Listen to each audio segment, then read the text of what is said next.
நேயர்களே, சுவிட்சர்லாந்து மரப்பாலம் என்பது கிறிஸ்து முன் 54ஆம் ஆண்டு அளவிலேயே ஜெனிவா நகரில் இருந்ததாக சான்றுகள் அல்லது வரலாறுகள் தெரிவிக்கின்றன.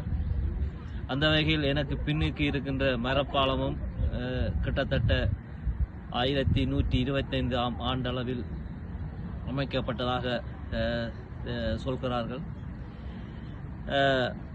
நான் நினைக்கிறேன் ரோமானியர் காலத்திலேயே அதிக அளவு மரப்பாலங்கள் சுவிட்சர்லாந்தில் தோற்றம் பெற்றிருக்கின்றன. அவை வணிக ரீதியாகவும் போர் ரீதியாகவும் அந்த பாலங்கள் ஆத்தை குறுக்கிட்டு அமைக்கப்பட்டிருக்கின்றன.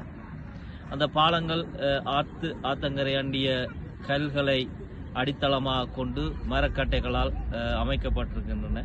நீங்கள் தற்போது பார்த்து கொண்டிருக்கிற இந்த மரப்பாலம் கூட நவீன காலத்துக்கு ஏற்ற முறையில் பல வாகனங்கள் பயணிக்கக்கூடிய அளவு பலமாக இன்றும் காட்சி அளிக்கிறது. அவ்வாறு மரப்பாலங்களுக்கு புகழ்பெற்ற நாடாக சுவிட்சர்லாந்து என்று இருக்கிறது.